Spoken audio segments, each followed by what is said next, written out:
So I've been playing around with this horn for a few years now, and it just intermittently just doesn't work very well. This is the high side, so the H. It's on the passenger side.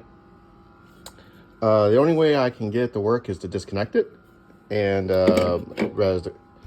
so I did all the wiring, all the connections, put a new relay in, put a new ground strap in, did all the obvious stuff, rebuilt everything in here, and it works great, the low side, but as soon as I plug this in, it kills it and I get no horn at all. Sometimes it'll work if I'm going down the road and the alternator is pumping out a lot of voltage, but normally I just get nothing. So for safety reasons, I disconnected this horn because this one always works. And now I think I just have a messed up contact in here. If I hook it directly to the battery, it'll work pretty good for a little bit, then it'll die.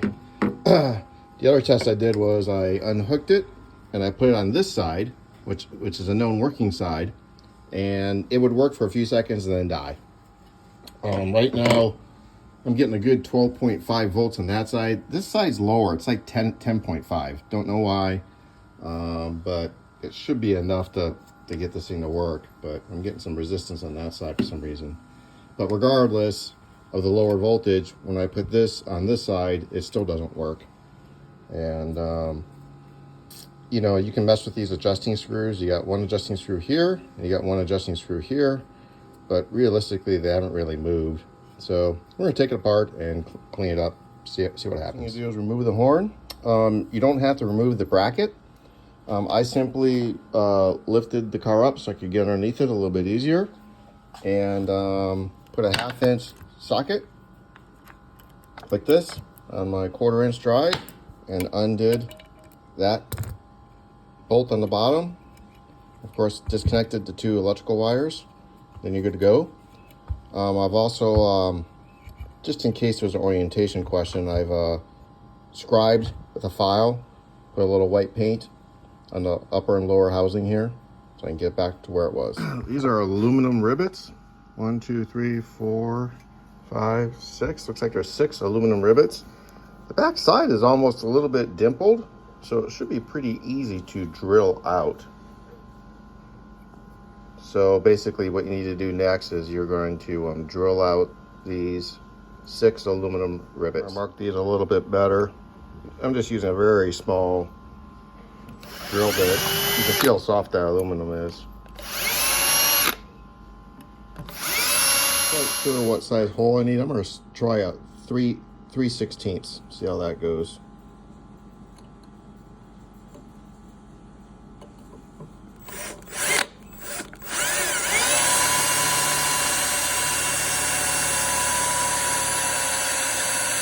That's pretty easy. The only one's a little messed up is this one here. Anyways, now I'm going to go up to 1/8 of an inch, and hopefully that loosens it up a bit. The 1/8 inch got about half of them definitely spinning and loose. I've got these old snippers here. I think I can, the ones that are loose for sure. Yeah, well, simple as that. But I need to get this end out too. But I think with a little bit of work, I should be able to get or press these things out. Try another one here. That one's in there still pretty tight. Oh, that one popped out.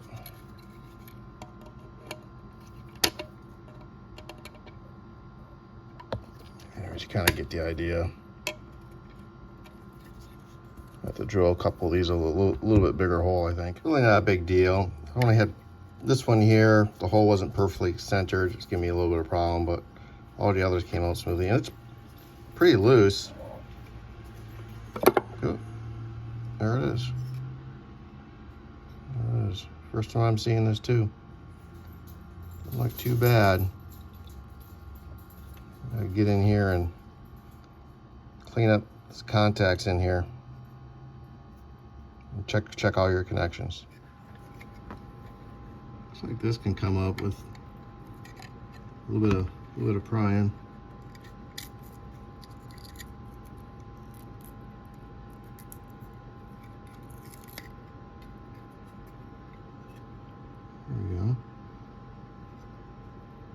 Not much on this end, just clean it up, I guess. I'm not gonna go crazy with this restoration. Just want to see if I can get it working.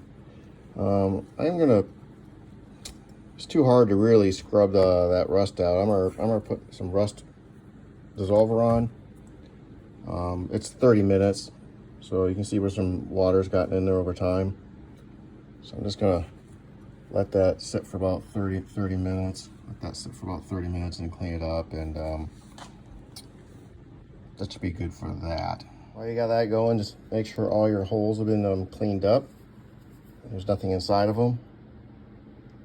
And then you're going to want to find 6 small machine screws and nuts for a temporary install to hold it in place while you're riveting. So try and find something that's going to fit in those holes. So it's been a half an hour. I'm just going to wipe it, and then clean it up a little bit. And a little oblong hole I fixed with a little, where is it? Little JB, little bit of JB weld. I'll get that, I'll fix that. Everything's kind of cleaned up. So the most important part, so you're gonna, of course, inspect these wires. Make sure they're intact. That goes to the coil, which is buried underneath here. I don't think the coil is serviceable because these are welded in. There's 2 wires, one there and one there. You want to make sure they're connected and not broken. And then most important thing that we're doing here is we need to clean this contact. I don't know if you noticed, but my contact is not dead on square and it's filthy. The bottom half needs to get adjusted this way to the left. Anyways, cut a strip of fine sandpaper. I'm using some 800 grit, but this is something that's fine.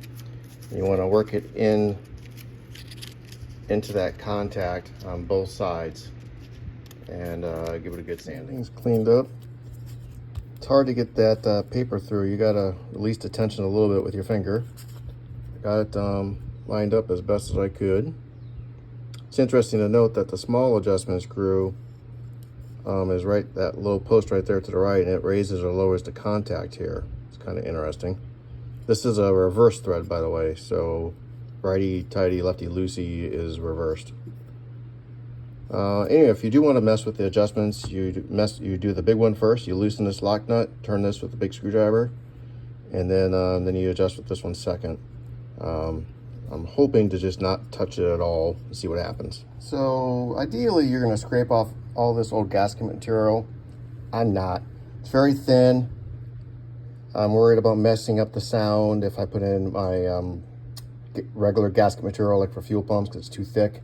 So I'm just going to keep it intact, and I'm going to put my non-hardening Halomar blue gasket jointing here, and both sides of this, and put her back together.